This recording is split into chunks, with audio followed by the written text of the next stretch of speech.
3월 2일 수요일 새벽 묵상 시간입니다. 하나님이 주신 이 귀한 하루를 하나님의 말씀으로 시작하겠습니다. 히브리서 9장 22절 율법에 따르면 거의 모든 것이 피로 깨끗해집니다. 그리고 피를 흘림이 없이는 죄를 사함이 이루어지지 않습니다. 아멘. 오늘 본문은 우리에게 절대 변경될 수 없는 진리입니다. 유대인들이 드리던 제사의식 중에는 피 흘림 없이 죄가 없어지는 제사의식이 하나도 없습니다. 어떤 경우든 대속 없이는 절대 죄사함이 있을 수가 없습니다. 우리가 드리는 제물의 피가 우리의 죄를 대신한다는 것입니다.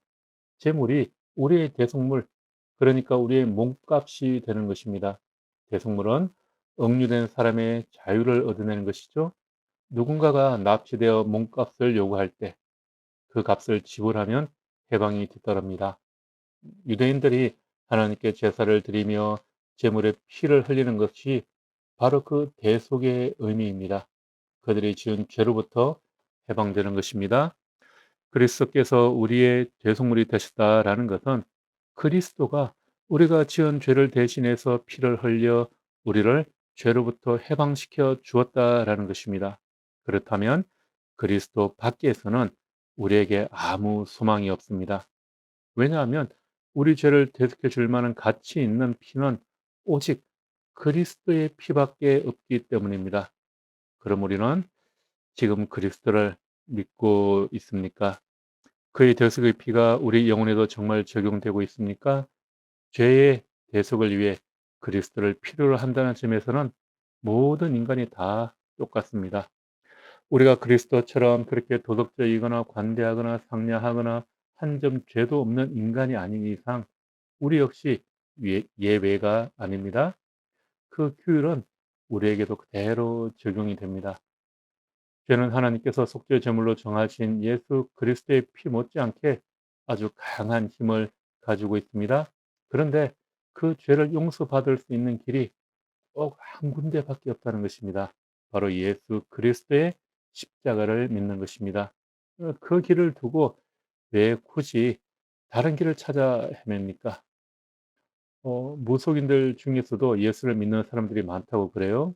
그런데 그들이 믿는 예수는 우리를 죄에서 구원하여 주시는 그 예수 그리스도가 아니라 많은 신들 중에 하나, 영적인 존재 중에 하나로 믿고 자신의 신당에 모시는 것입니다. 그들에게 예수의 피는 아무런 의미가 없습니다. 죄를 용서받았다는 사실을 깨닫지 못하고 이해하지도 못합니다. 그들은 자신의 기도나 무속 의식을 통해서 형편없는 위로나 받을 뿐입니다. 죄사함의 피를 모르고 위로를 얻으려 하니 모든 것이 헛수고에 불과한 것이죠. 몸값은 한 개인의 해방을 얻어내려고 지불하는 금액입니다. 억류된 사람이 중요하면 중요할수록 지불해야 할 대가는 더 커지게 되겠죠. 성경은 그리스도의 죽음이 우리의 해방의 대가라고 합니다. 우리를 속량하는 대가가 이토록 크다는 것입니다. 우리가 죄의 종에서 해방되어 자유로운 삶을 살 수 있도록 하나님의 아들이 피를 흘려 죽었습니다. 우리가 속량받았다는 것은 더 이상 물건이 아닌 사람으로 취급받는다는 것입니다. 땅의 노예에서 천국의 시민이 되었습니다. 그리스도의 피가 우리를 이처럼 깨끗하게 하고 자유롭게 해 주었습니다. 여러분, 오늘부터 사순절이 시작됩니다.